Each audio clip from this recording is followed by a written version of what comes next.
Danke bafethu, welcome back to Nkulisoko. Ngicela ningakhohlwa ukulike and subscribe. Breaking news bafethu, first starting lineup se-Kaizer Chiefs laphana e-England njengoba bazodlala ne-Leeds United manje ngo-3 bafethu. Imatch iyadlala but-ke ngeke bayi-broadcast imatch, so bona ama-feeds lana online. So uMokoena uyaqala laphana as u-goalkeeper and then uTimba naye uSifiso uTimba ukhona laphana, uTaunyana, uMurwashwi, ngiyaxolisa bafethu kusifunda kabi isibongo somunye umntwana. Uphagu, captain, my captain Thulani Touch Mabaso, Ozomen uyaqala, uNkwesa left back, uMalifo, Hlongwane, uHendricks laphana phambili yibo abantu aba-expected ukuthi bakwazi ukushaya amagoli again. Sikhumbule ukuthi last game-ke bashaya Manchester United ama-millionaires bafethu, abantu abanama-contract serious but badlala under 21. Ne-Leeds United same thing bafethu, ama-multi-millionaires abafana bakhona, masiyi-convert imali yakhona sibayiletha kuma-rands. Abantu laba abanama-professional contract ngempela, but i-Kaizer Chiefs ayisabi, ayithukanga, ayitatazeli at all bafethu. I think this is a good thing ukuthi abafana bazitheste laphana overseas. So far so good, njengoba bengishilo ukuthi bashaya Manchester United first game. Today they are looking for another upset again ukuthi bazibonise laphana ukuthi bazi-advertise kahle abafana and then bazibonakalise ukuthi just because of abase-South Africa akusho ukuthi bayabasaba abafana base-England. So Hlongwane siyamazi i-goal scoring machine bafethu, be expected ukuthi akwazi ulishaya igoli namhlanje futhi because of uyashaya amagoli umfethu akadlali. Hendricks is more of Hendricks u-different, static in a way, akanawo le flair lesijwayele but udlala ibhola elihle. Uhlongwane-ke confidence yakhe bafethu. And then uMalifo udlala isikhathi esiningi unokuba ngathi unumber 10 aphinde abe yi-semi-wing kancane but-ke umuntu ohlakaniphe kakhulu. Umuntu bengingamnaki to be honest but sengiqala ukupay attention because of uhlakaniphe kakhulu umfana. Futhi une-powerful shot, uyakwazi ukushaya even from a distance. Nkwesa laphana ku-left back. Ozomena right back, sengithi right back no, i-wing, udlala i-wing Ozomena, uyakwazi ukudlala ngapha nangapha kuma-wingers ukuthi Thulani Touch Mabaso siyazi ukuthi laphana esiswini. What I wanna say, cause i-Kaizer Chiefs inkulu bafethu to an extent that in terms of fan base, maybe I think I have to do a separate video, but let me try and explain. Kaizer Chiefs is way bigger than Leeds United in terms of fans. Kaizer Chiefs is way bigger than Manchester United fans. Ngithi ngichaze ningaqale nifuna uncommente bafethu nigijime kuma-comment sections. Kaizer Chiefs is bigger than domestic or ku-local. So e-England mawubala ama-fans e-England e-countryni yabo, forget about ama-international fans wako-Nigeria, wako-Uganda, wakuphi uphi anga-add value that much in terms of support i-Manchester United than just the online presence. Sikhuluma ngama-fans lana wase-countryni yabo which is i-England. I-Kaizer Chiefs estimation is around 15 million fans e-South Africa. I-Manchester United abafiki naku 10 million lapha ne-England.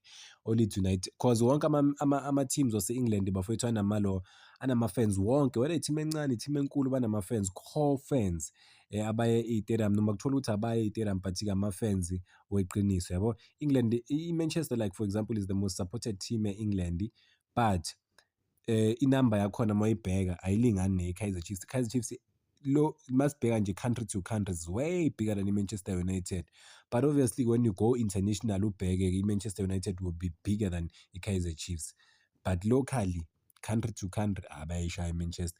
And I don't think abantu baya-notice ukuthi ama-eyeballs amaningi nanokuthi ube nama-fans amaningi locally kubaluleke kangakanani or noma kukhulu kangakanani. That is why ifamily kaMtaung i-generate ama-billions nge-Kaizer Chiefs. They were able to see and then to sell ama-eyeballs nanokuthi i-team yabo iminani to South African football.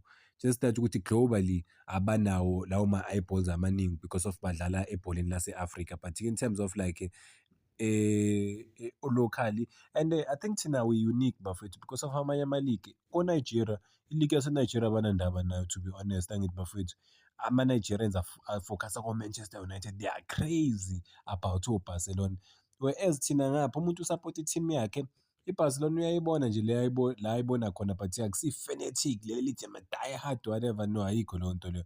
But kwamanye ama-country ko-Uganda, ko-Malawi, kuphi they are forced ukuthi basupport ama-teams wa-overseas noma banganayo i-emotional connection. That emotional connection ukuthi hayibo ngingahlangana no-Wayne Rooney estradini, ngingahlangana nobani bani e-mall, ayenzeki leyo nto leyo. Kufanele nokuthi usupport into ongeke uyibone nokuyibona empilweni yakho, kufanele nokuthi yabo. But-ke e-South Africa is different because of whether usupport i-Pirates, usupport i-Sundowns, usupport-ani, but u-Andile Jalo uzohlangana naye eMthatha yabo. uMdudu Shabalala uzohlangana naye e-stadium azibukelele igame, uzombona kuma-Phillies games. Whereas ukusapota lesiya ama-teams afana nabo-Manchester United uyawasapota nje ngokwegama, uma ubheka eNgilandi bayingakho abantu abane-opportunity noma abane-chance ukuthi boyibukela live. So Kaizer Chiefs is currently the best team laphana e-England, or the biggest team. Ngingasho ukuthi the best, the biggest team, because of i-DDC team ise-England. They are the biggest team. They are bigger than Manchester United. They are bigger than Chelsea. They are bigger than Arsenal. They are bigger than wonke ama-teams in terms of ama-numbers. Manizophikisa, it's okay, nenze ne-research yenu bafethu.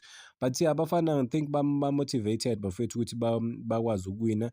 I think from ebhentshini abantu enga-expect ukuthi lesiyangena bama-second half, Makhubo bafethu, uZidane wethu odlala laphana esayidini naye umfana o-exciting kakhulu bafethu. I think ngoba kuqala uOzomena, that is why angadlali uMakhubo, because I think babanga iposition eyodwa laphana at times. But yeah, uMakhubo iplayer exciting kakhulu bafethu, ehlakaniphile futhi uma umbheka umfana uyabona ukuthi awuhlakaniphe kakhulu, akusi-stated.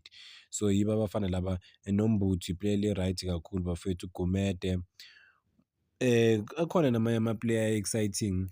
I think indawo yazi into engichaza kakhulu ngabafana ukuthi bakhulume straight, babe direct bafethu, ukuthi bona into abayiyele laphana e-England ukuthi babonwe. So bazomake sure ukuthi bayababona ama-scouts lapho nalapho, then aba-recognize. Hopefully-ke maybe bazokwazi ukuthola lawo ma-contract noma ama-inquiry, abantu baye ku-Kaizer Chiefs babuze ukuthi hayibo, abafana beni laba abashisa kangaka ba-available na.